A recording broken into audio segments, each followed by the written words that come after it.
3.3 million. Now, Ryan, while we've got a little bit of time here, while we wait for the stacks to get evened out, we've had a request. Yeah? Can we please get a "What are you doing, Ben?" from you? Oh, wow. That was going to be my advice coming in here for these final tablists, to not berate their opponents, but that was quite the moment. I remember the first time watching the episode back and being... For a little backstory here, Ryan went bust in Yeah. fifth place here, and Yeah. he had some...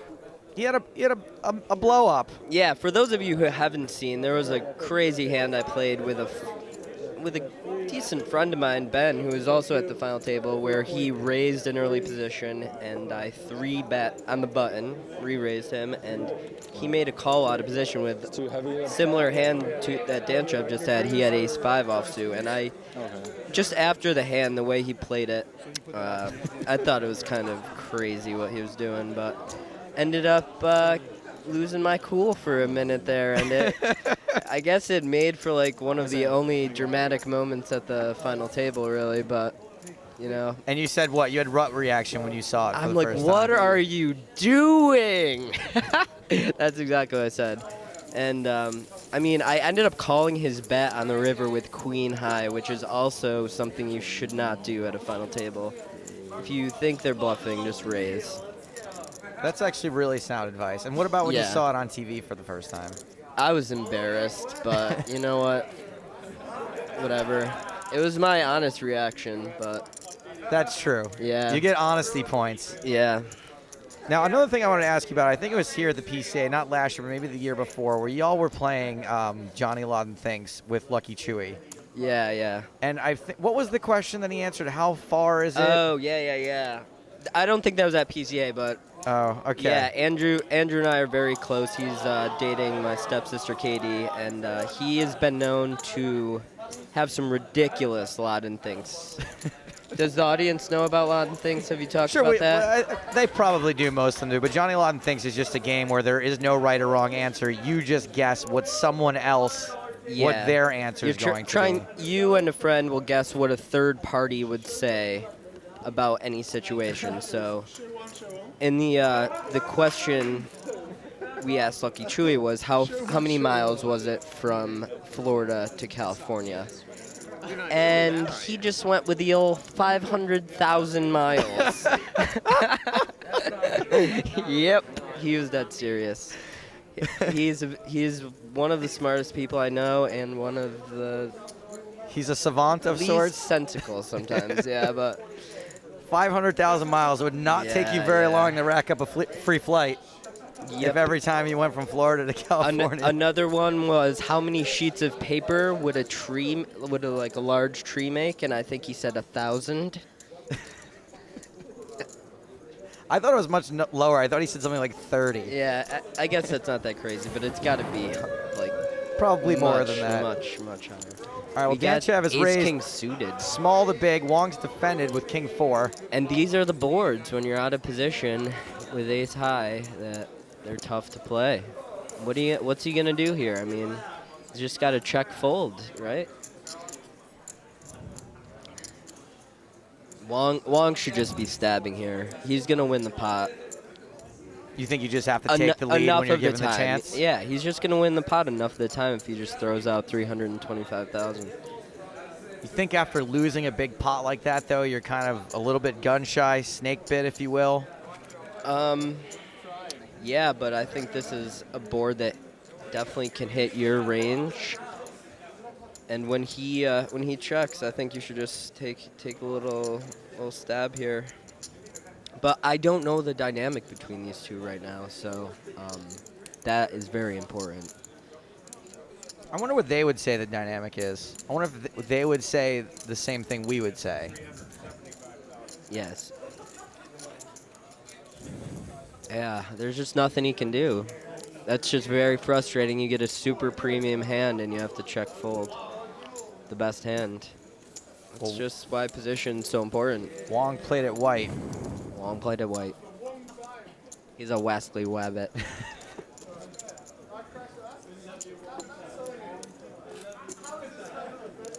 And that's right, guys. Stay tuned. Even during the dinner break, even though we won't be broadcasting live. I had a chance earlier to award a trophy for the PokerStars Zoom Challenge, and we cut together a little video piece. Me and Chris Moneymaker were involved in that, so we'll be airing that during the dinner break. That was a fun challenge, huh? Did you play in that? I didn't, but I was watching it go down a little bit, and they seemed pretty into it, the participants. It looked really cool. What I like most about it is they're playing against play money players on the site. So, you know, that's a little bit different dynamic than playing against, you know, like a super high roller or a high roller where you're playing against the best in the world. You're playing against the play money punters. Yep. Which apparently, I was told the play money people were taking very seriously. Yeah, that's the problem, because in this challenge, you have to accumulate as many chips as you can at a Zoom play money table. You have unlimited rebuys. So basically, the strategy is to go all in a lot. You got to try to double up at least one time, Got to try to double right? up, yeah. And the play money players were not calling the bets. Really? They were playing tight, yeah. Because that means a lot to them, those play money players. Yeah, I mean, you can sell like 1 million play money chips for like $5 or something. That only happens on World of Warcraft. Harvest the gold. That was a game I never got into, thank God. I mean, me too, because I think my life would have been over. Yeah. We got a domination nation situation here. 3 diamonds on the flop. That's a flush. Danchev flops a flush. That's the nut flush. Wong maybe won't get into too much trouble here, since he I missed I would this. expect Wong to check back here. He's just not getting a better hand to fold ever, really. Unless he has like black pocket 3s, he might check fold, but Wong was the original raiser on the button. Danchev defended from the big blind. There he goes. He's aggressive. He's just betting out, and you know what's tough? What do you think, Joe? Think he'll raise? Well, he did last time. Yeah.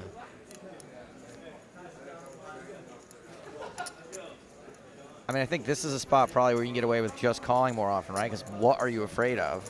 Yeah. You're afraid of exactly 0 hands, really, except for like a set, I guess, filling up. But yeah, Wong's range is just going to be so wide that you know, I can see you raising if you don't have the nut flush because you can get action from the ace of diamonds. Right. But what are you even going to get action from if you raise? Well, not ace-6 of diamonds, probably. Yeah. I don't know. You're not getting action from too much. I would expect Wong to check back if he had like a hand like Queen 9 of clubs or Queen 9 offsuit or even maybe King X. And those hands I think you would call a raise with. So Danchev is just, I like it. He's just going to win the big pot here, and sometimes you just got to do that. Well, I mean, he leveled Wong into sticking it in last time. There's just a dynamic that's building. It's like he just doubled up 2 hands ago, and like he had to just check fold a hand, so maybe this looks like a little bit of frustration to Wong, and then maybe he makes a move. I would expect Wong to just fold here, though. But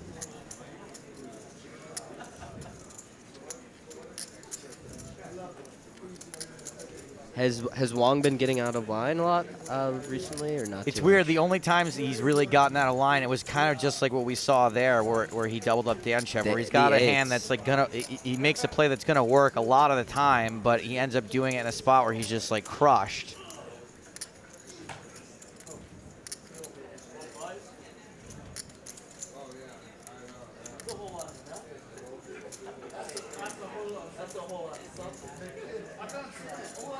I mean, I'm not really sure. He's being sticky. Right, that's what I mean. And I don't know really what the hang-up is here, other than frustration or sort of ego. That's what I gotta give a shout out to my boy Greggy, who won the main event. He just made all his decisions real quick. Like that seems why he's like everyone's golden boy, is because you know, he's a poker player and he made quick decisions. And that's the hot topic right now. I don't. Is that the hot topic? Oh yeah, definitely. I like that because like. Oh boy. Here he goes. Bombs away. And yet another misstep. Yep.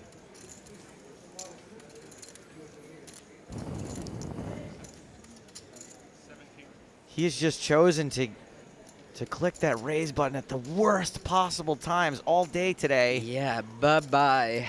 How many, what did he make it? It's 1.3 million into the abyss. That's probably 1.3 million less chips than I would have put in on this flop.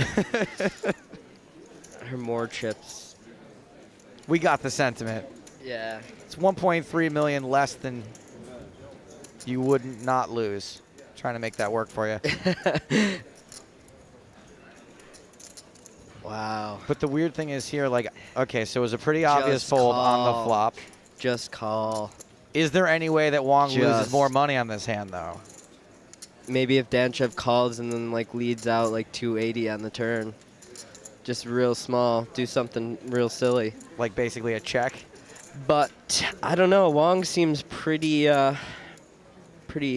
stuck on representing a flush here, I think. So he...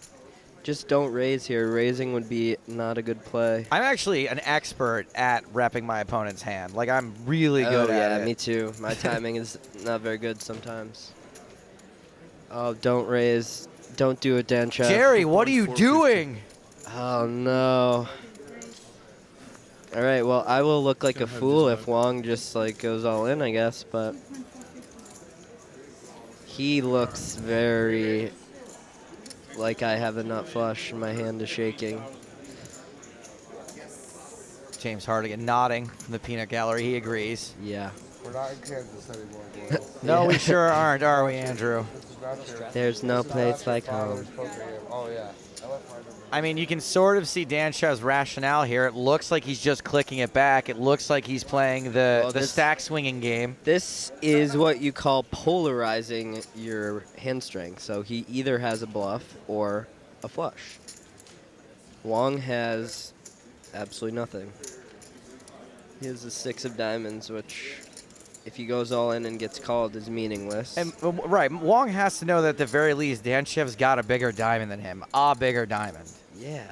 It's really hard to do this with no diamond in your hand. Well, I would rule a hand like ace of diamonds.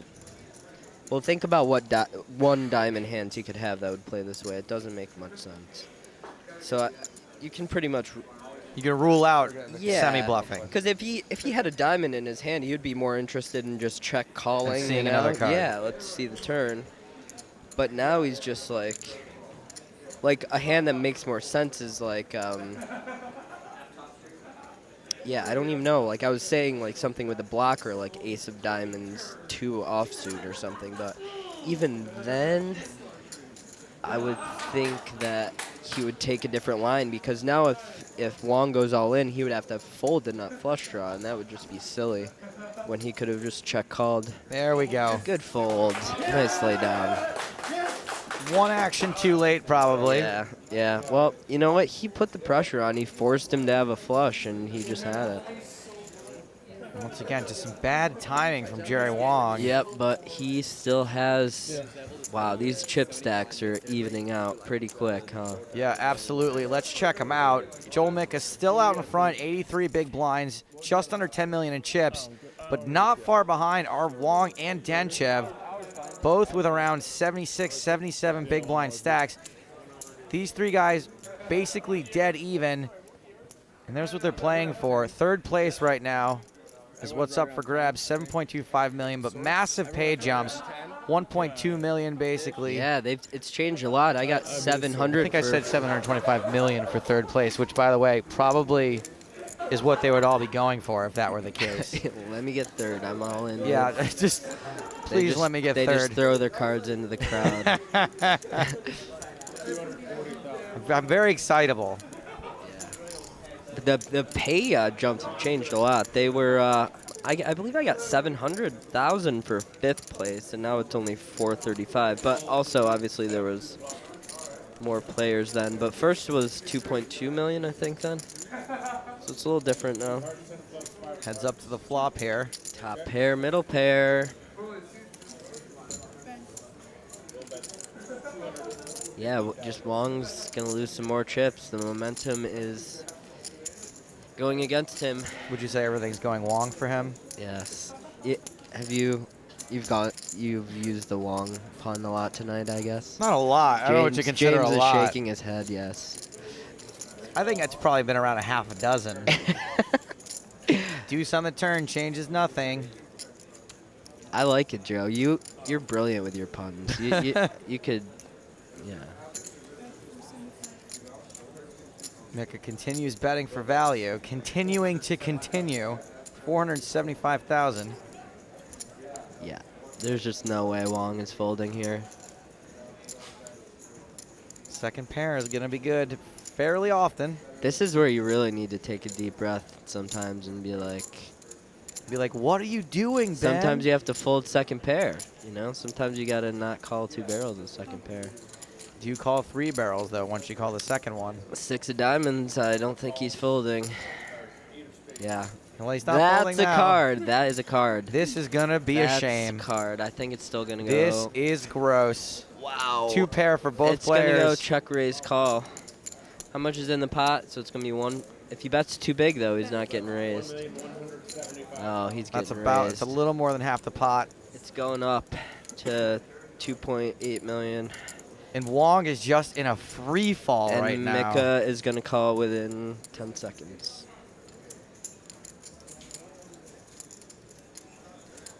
He might just call here, though.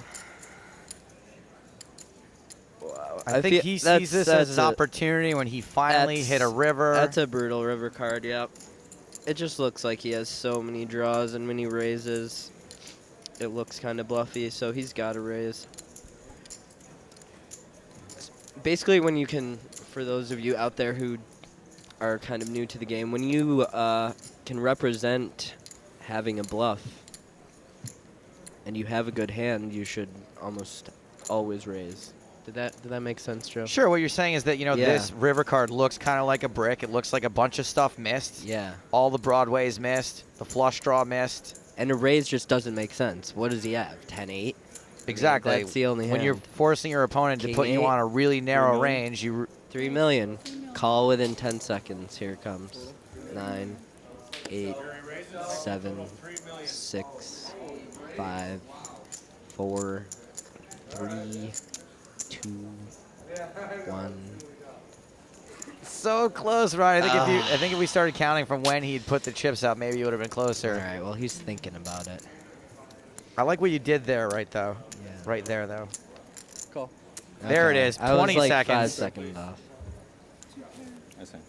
Oh, and Jerry Wong is just getting his lunch eaten. And for those of you who are just joining us, I do want to remind everyone that we are in the booth right now. I'm Joe Stapleton with Ryan D'Angelo, better known as Golfa Online. Was it W Coops you had all your big wins in, right? W Coops, yep. Multiple W Coop winner. Made this final table a few years ago. Everyone thinks I'm crazy for not being back online. I should. Sometimes I think about it. That's it. I'm just waiting for it to come back in full force. We're all waiting for it to come back. You're getting some love on the Twitter, Ryan. James says, hilarious and expert commentary, guys, especially from the dude with the funny voice. P.S. Supernova Elites leave the house sometimes. Oh, damn. Thank you, James, for weighing in. Sorry, guys. I have a cold. And got a bug on the plane. I assume the compliment's for you, but I, too, have a funny voice. Jerry Wong now, 44 big blinds. He is now the short stack. Not in huge trouble, but, but this is having where that title short stack. This is where he's got to do a Scotty win and go have a cigarette and a beer and take a deep breath. Because that is very tilting to go from 1 to 3.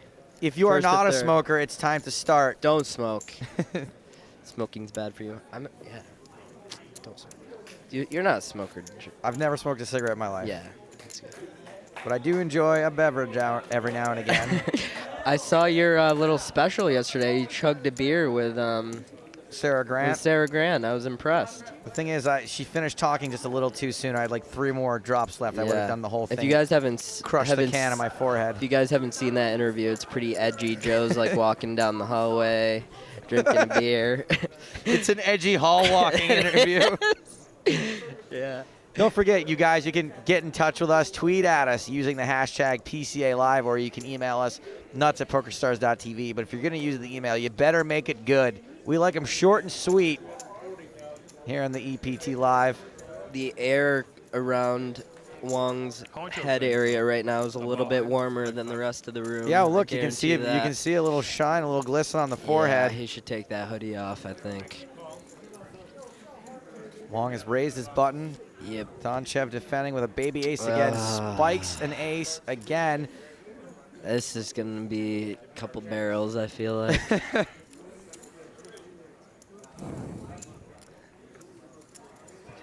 How much further will this slide go? It should just be one bet, because when you get check called on this flop, come on, what does he have? I used to play a lot of heads-up sit-and-goes, and this is a great board to flow out of position. It's one of the rare times where you can check call if you have a hand like 9-7 suited or 8-7 offsuit, King 3 suited or anything, because they're just going to give you credit for an ace most of the time, right? What else could you have? Or a pair or something, so... When you check, it's since it's such an easy board to fold on. When you do float, you get a decent amount of credit. Wong finally does slow down, and just should go 450K and fold on the river. I would be surprised if it didn't. Wong Rivers, the open-ended draw. Yep, sixth Street, please. Well, there's the bet Ryan was predicting. 410,000. Yeah. Same as far as I'm concerned. Donchev picks up another pot. Jerry Wong, chip stack, still moving the Wong direction. Yeah, it's tough to get paid off there by Donchev. I mean, Stefan online says Wong plays and the Wong time, GG. And look at what has happened since the start of this level. 10.675 million chip loss. That's 100 big blinds almost. That's a lot. That is in just a few hands since I've been here, pretty much. Yeah. That's no limit, baby. That's no limit, baby.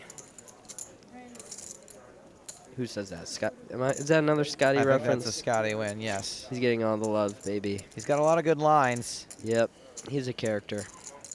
Donchev with another small suited ace. No, we're 3-betting most of the time, right, Golfa? Yeah, 3-bet is in order here, I think. It's a good hand to 3-bet. He just calls, though. It's just tough to play in the small blind out of position. There you go. Well, Wong's taking his walk. Yeah. And honestly, when he did that last time, he came back and built his chip stack right back up. So in this hand where Donchev would have won pre-flop, he's going to lose post-flop because he doesn't have the lead. So it's tough. He's going to check. Mika should have no problem continuing. I mean, yeah, he's ace-5 is the best hand here all the time, but what's he going to do? Check, call. And then an aggressive player should be betting this turn all the time. And then if something happens like Donchev pairs his 5 on the turn, that's real ugly. But no, Ryan's right. Donchev lets it go. Bart has tweeted at us to let us know he just won a ticket to EPT Deauville on PokerStars. Hope you guys will be commentating on my final table next month. Well, we will be commentating. No guarantee that it is your final table. Golf, I wish you were on the tour. Me too. More sometimes. often. I'm getting old though. I'm 28 now. It's time to settle in. That's right. You're getting serious, and you got a relationship, and traveling will always be part of my life, but sometimes I think all these grinders that hit up every stop are kind of crazy. But you know, it's great. It's great. I mean, I love traveling. I've been to Europe and China and all over the place, and it's a lot of fun. It's so much fun. Something to be said about having you guys roots. going to Deauville. Yeah, there is. We're both upstate New York boys, right? That's right. We had a raise from Donchev here. Mika's 3-bet. Coming up after this hand, we're going to take a look at some of the rails, some of the more interesting rails we've seen here at the PCA. And it involves a celebrity. Bit of a celebrity. You may recognize this guy. not the athlete degenerate we were talking about before, but one that's more recently been in the news.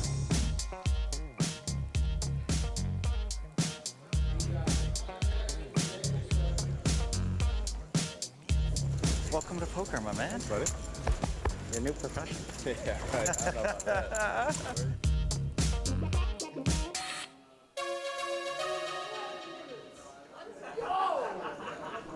Somehow, shockingly, Michael Phelps did not win the PCA main event. Yeah. If it was held underwater, we would all be screwed.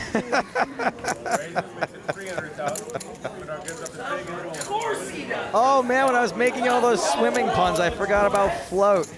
How did I leave out float? That seems like the most obvious one. No, but I thought the most obvious one was prize pool.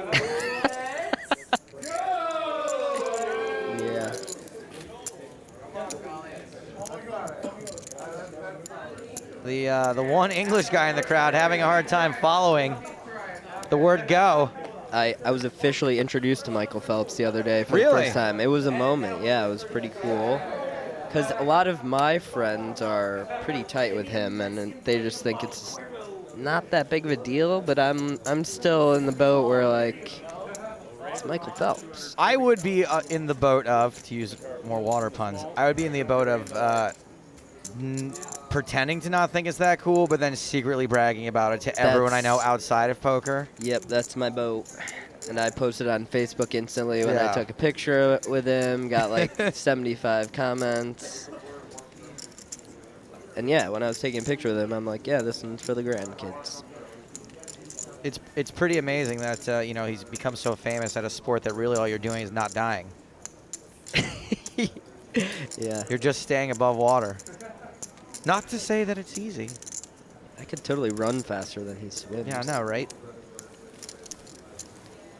Well, we have had some action here. Mick is raised. Oh no.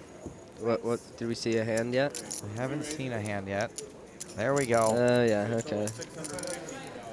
This one I feel like he might fold. Stacks are getting a bit more shallow.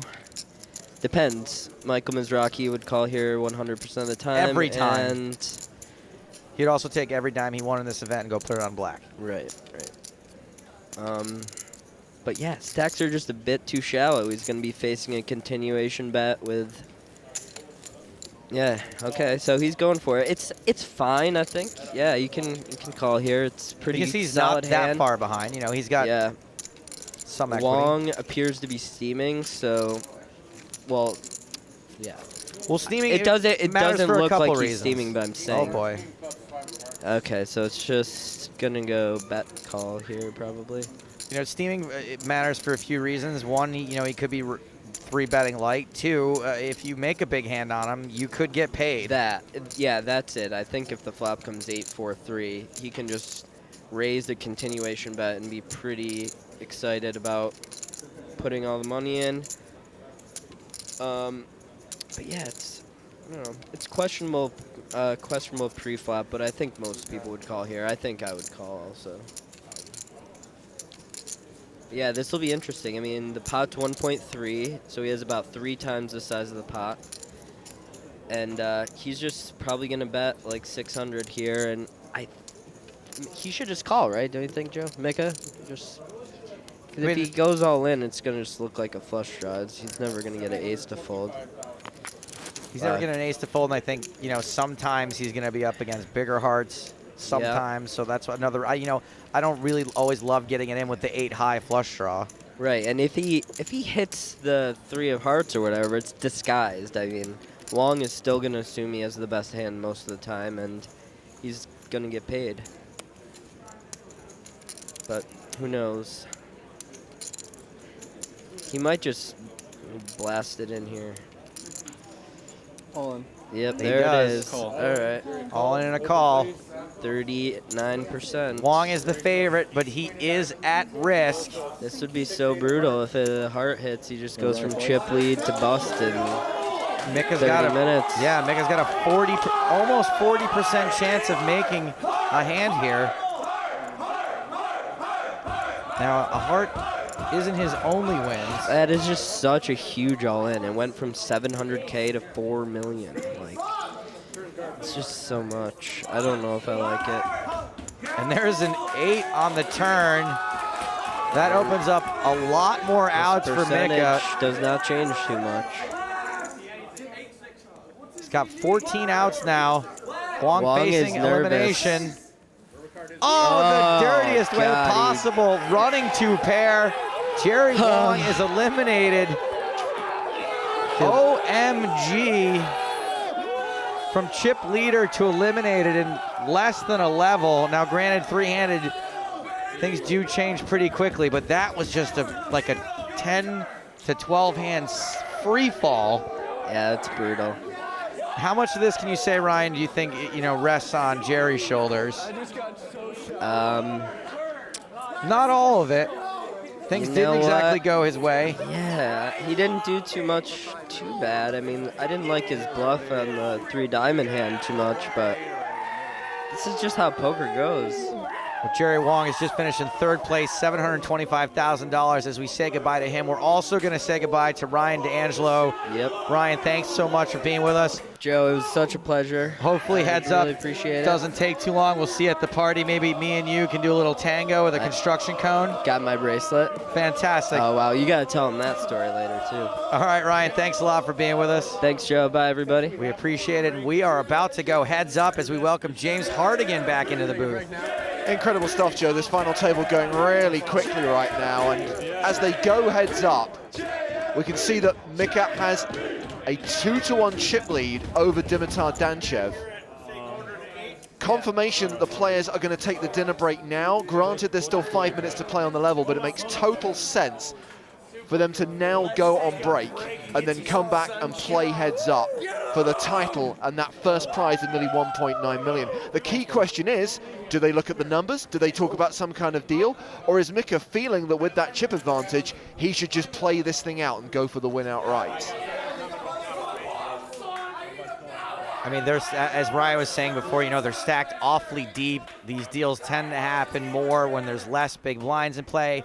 If you feel like you have an edge and there's a lot of play still, that edge, that's about as best your edge can be, is when you're stacked deep enough to still have plenty of play. By the way, I appreciate that the free roll has now started, but I know that late registration is still open, so if you want to get in that free roll, the password you need is Dibella, D-I-B-E-L-L-A.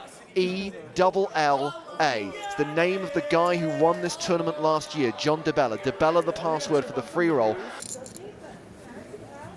So we're going to go down to the floor. We're going to get this candle lit. We've got 4 more minutes to play at the 6120 blind level with a 10K ante. And then the blinds will go up and the ante will double. Now, both these guys are pretty deep, so that's not that significant. And even though Danchev has the chipper disadvantage, he is very deep indeed. So let's go down to the floor and join Robbie Thompson.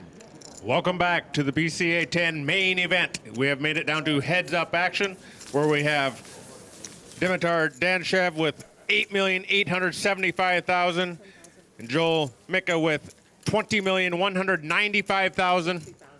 We have 10,000 antes, small blind 60,000, big blind 120,000. Players, good luck. Dealer, shuffle up and deal, please.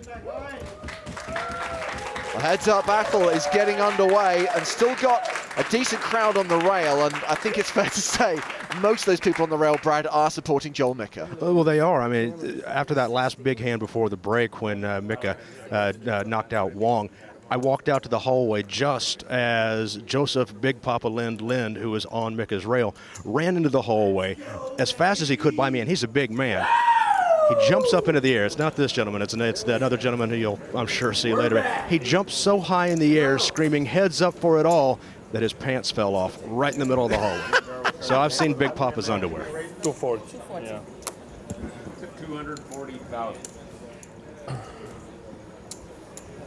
And obviously Robbie just made mention there that this is the 10th ever PCA, Brad, and I believe this is your ninth. You've been with us almost since the beginning. This is my ninth. I missed the year on the boat, and it was just about 8 months after that I got a call from Lee Jones asking me if I wanted to come down and just write for a week about poker. And at the time, I was a television news reporter and really enjoyed playing poker and writing about it. And I came down with the expectation of working for about a week and going back to my regular gig. And at the end of that week, Lee Jones turned to me and said, "How would you like to do this all the time?" And 2 weeks later, I was on a plane to Copenhagen. And the PokerStars blog was born from there. Pack asks on Twitter, did they make a deal? Because I didn't hear anything. Nope, as far as we're aware, there have been no deal discussions, as you would kind of expect with Danchev facing that bigger chip deficit. Yeah, I mean, Mick is a very confident player. I think he probably believes at this point that he's got an edge, not just in chips, but in talent. And I don't think he has any reason right now to make a deal. Now, of course, if those chips change, they may change their mind. But right now, I think both these men want both the money and the title. And of course, you mentioned, Brad, that Danchev does have final table experience, coming second in San Remo. Hopefully he won't join the runners-up club, players with more than one runners-up finish. Max Heinzelman, Martin Jakobsen, and Pierre Neville are all members of that club. Well,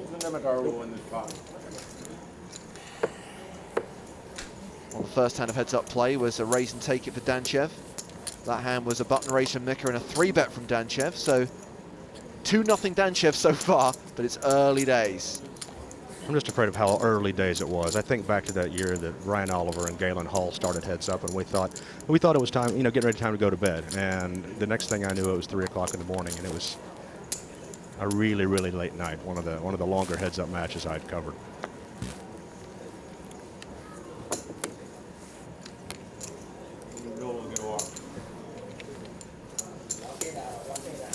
I have to give a shout out to Ashley Jones on Twitter because he says, I'm watching on the iPhone app. Excellent work, guys. Thank you very much indeed, Ashley. I don't want to.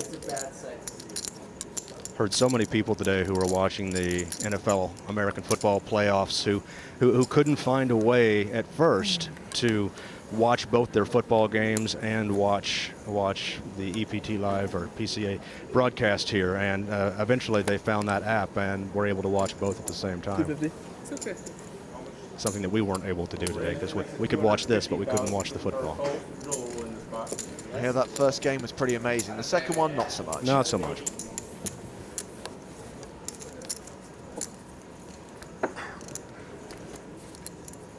So wherever possible, we will bring you the whole card information, if and when we see the players' whole cards. And that last hand was another raise and take it for Danchev. So yeah, Joel Mika's biggest live cash to date was a runners-up spot on the LAPT, an event in San Jose back in 2008. He also won a high roller event at the Macau Poker Cup for around $64,000. He cashed in last summer's World Series main event for around 38 grand. He is a Supernova player on PokerStars and is being railed by a number of Supernovas. And as we mentioned, Dimitar Danchev, #1 on the Bulgarian all-time money list, looking to become the first Bulgarian EPT winner. The Bulgarians could have used him there on the World Cup. They were in the running for the World Cup of Poker yesterday, but couldn't quite get there. Yeah, it's probably another time's probably best. Abu on Twitter says, "G'day from Australia, working and watching PCALive at the same time. Thanks for the coverage." You're welcome. Yeah. I mean, they don't have to be. That's true. Turbo Championship of Online Poker will get underway in just 4 days' time. Runs from the 17th to the 27th of this month. $15 million in prize money guaranteed, with buy-ins starting at just $7. And of course, satellites running at PokerStars. T-Coop is all of the PokerStars bloggers' favorite tournament to cover because it's over fast. Instead of spending half a day watching a final table or waiting for a final table to get there, they can sit down and have their tournament report written within about 35 minutes. Poker media love a quick final table.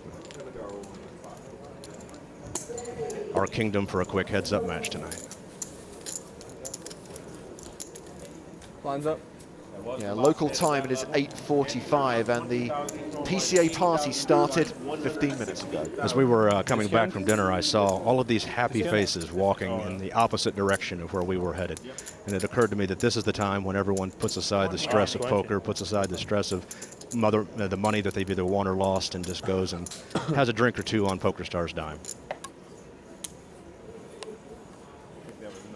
Quick hello to Dimitar Erenin on Twitter. Says, watching our Bulgarian guy at PCALive. It's 3:45 in the morning here.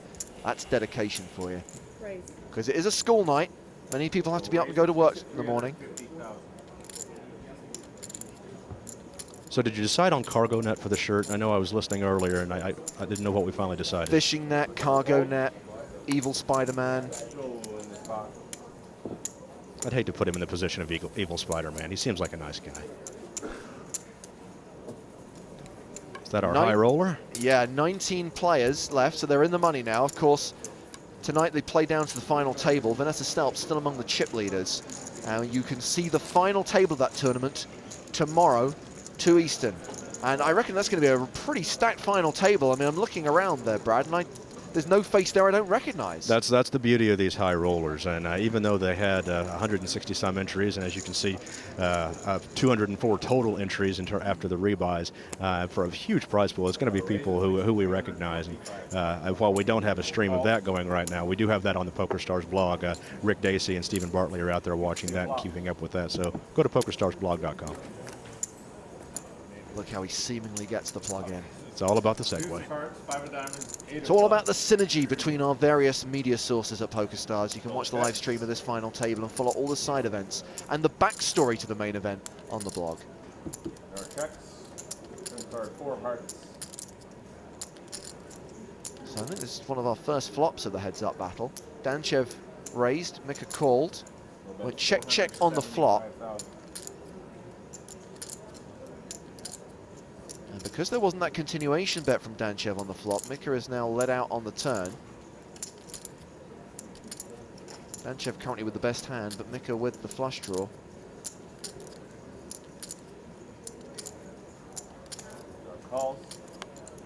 Danchev calls with his pair of fives, and we go to the river. Which is a 3, and not a heart. But just because he missed his draw doesn't mean Mika won't bet the river. 775,000. 775,000 is the bet on the river. He's got second pair. Tough to fold second pair heads up. It is, but at the same time, based on the fact that Joel has not backed off this pot yet, I love to watch Dimitar's face. He's got gives it up there. He's got a ton of emotion in it. Here's my question, Brad. As the crowd goes wild, Danchev was the raiser there. He hits second pair, a pretty dry board, and he doesn't c-bet. That seems to me slightly weird. Well, you know, I mean, I'm not going to question the guy at all, because if I could play anywhere close to as well as him, I would be out there with him, or at least trying. But at the same time, you know, he's played a slightly more conservative game than Joel Mika has, and you know, perhaps he's going to try to sit back and wait for a better position to trap. So we can see Joel Mika's road to the final table. Came into the final second in chips. Of course, it was Jerry Wong who came in as the chip leader, lost that chip lead very early on, and then reclaimed it when they got three-handed, and then lost it again and went out in third.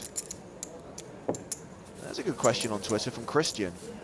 What is the largest prize awarded by PokerStars in a live tournament? Was it a PCA? I'm tempted to say it was the 2009 PCA when Poirier Nazari won $3 million. Yeah, there's never been a PokerStars sponsored event that had a first. Oh, hang on a second. What did Glenn Chorney win in the EPT Grand Final in season 4? And that was in euros. I'm going to have to do a quick math conversion. Someone's going to have to do it for me. But it was very close.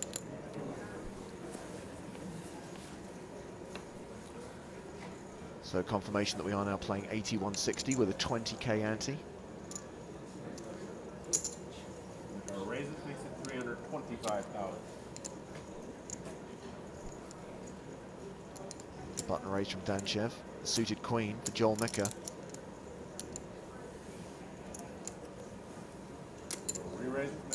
3 bets.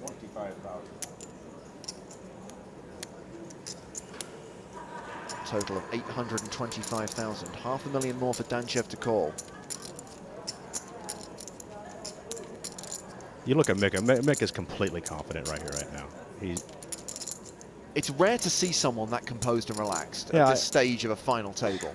I remember at the very beginning of this final table when Danchev's hands started to shake, and you folks picked up, I think Stapleton picked up on it immediately, and you haven't seen any kind of lack of composure like that on Joel Mika's part yet. A question on Twitter from Rob. It's a question for Brad Willis. Rob says, I've flirted with working in the poker media for a while. Any advice for an aspiring writer/presenter? Run away! Run away! Run for the hills. No, it's a very good job, and it has if you want to do it, start writing about it now. Write about it on your own blog. Write about it on Twitter. Follow the game as much as you possibly can. You know, over the years, I've met and hired and worked with so many people that got into the business just because they knew the game from watching it.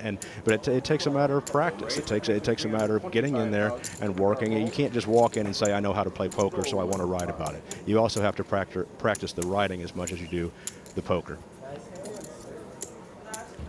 Someone's done the conversion on Glenn Chorney's winning as Tony Esfandiari decides to take up a spot on the rail.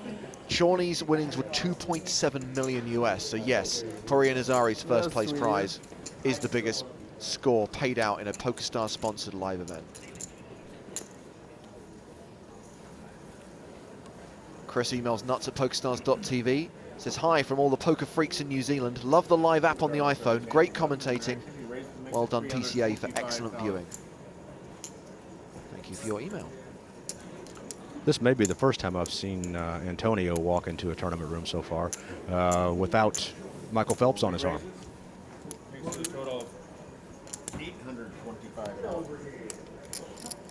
Another 3-bet from Mika. He's got Danchev dominated here. Well, this time I don't think Danchev folds the 3-bet. May decide to call here and play a flop in position. Not beyond the realms of possibility that he sticks a 4th bet in here pre. You see the man in the Husky shirt there. That's the man whose underwear I've seen. Still trying to get over it. But that's a memory you'd love to have erased. I'll probably end up committing it to the PokerStars blog just so I can get it out of my system. Catharsis through writing. It's the only way. That and alcohol, but I try not to do that when I'm working. 825. Correct.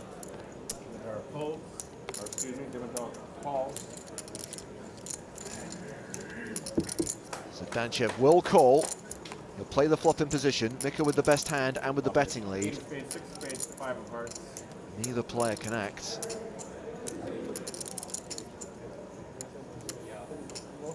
Will Mika continue? No, he checks. Could still be the best hand, so I guess he doesn't want to get blown off it.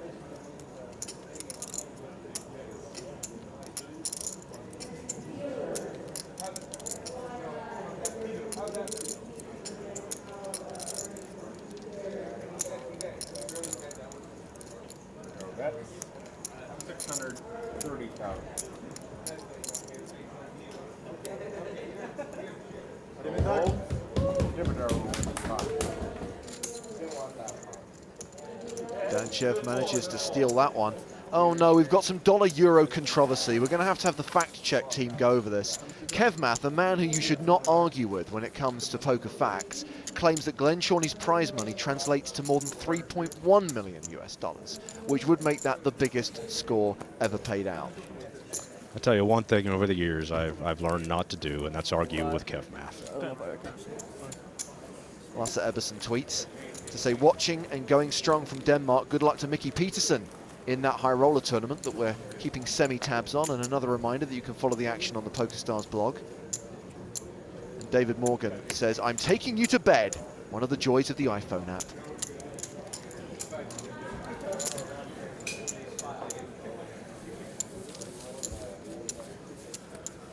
had a real urge there to pull like some sort of Stapleton comment about taking, but I couldn't pull the trigger on it. It just doesn't. It was there, and if he had been sitting here at the moment, that was a perfect spot for a joke. I don't have the talent or the facial hair. Oh, here. Okay, that works. Or the ability to make any kind of erotic comment to some kind of David. You know what, David? I've been thinking about a lot of you. And, enjoy your time there in bed.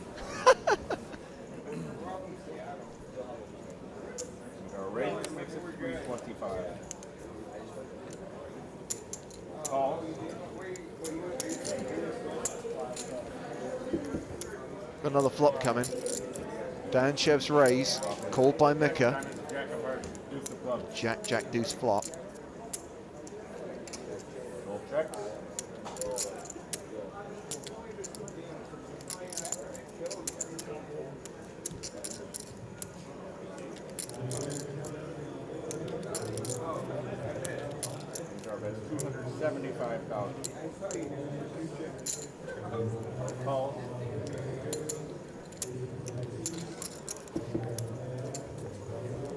So a bet of 275,000.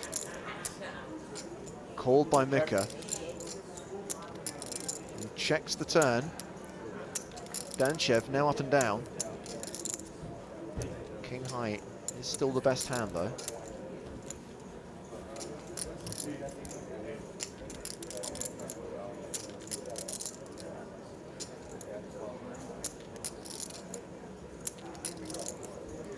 Looks like he's loading up again.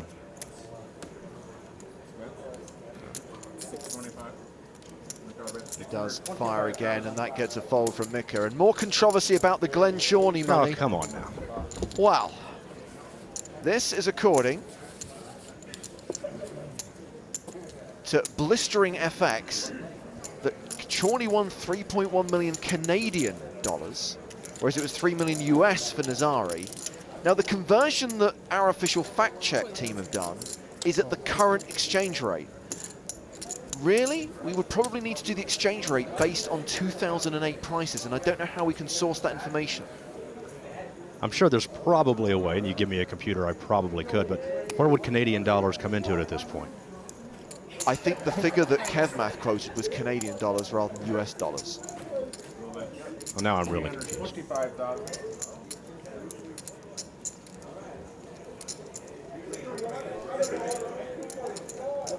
We found it. Thank goodness. 3,090,000 US dollars at the 2008 conversion rate. So we can now give the definitive answer. Glenn Shawnee. Mr. Shawnee, congratulations. Mr. Nazari, I'm sorry. You only won 3 million. You lost out on an additional 90,000.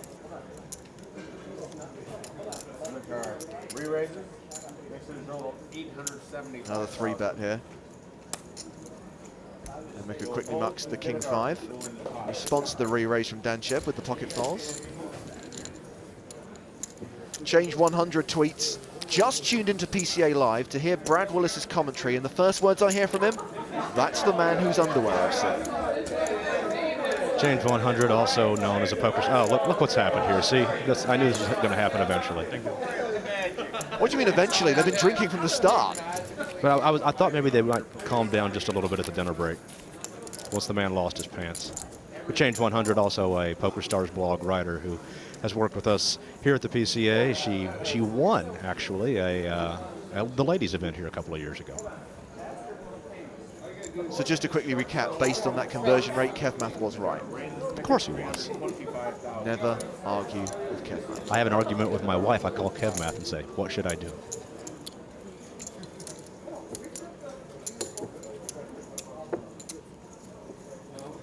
Plenty of Bulgarians raiding the action from their home country.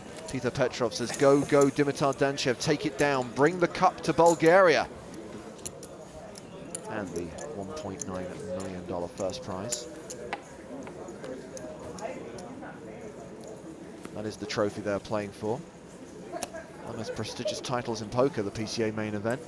Looks like a walk for Danchev there, hand 148 of this final table. And only 7 more hours to go.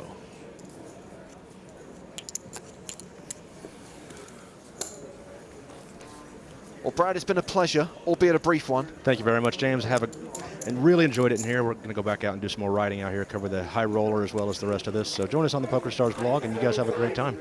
Thank you very much. Brad Willis, head of blogging at PokerStars, whose excellent work on the PokerStars blog is definitely worth your time.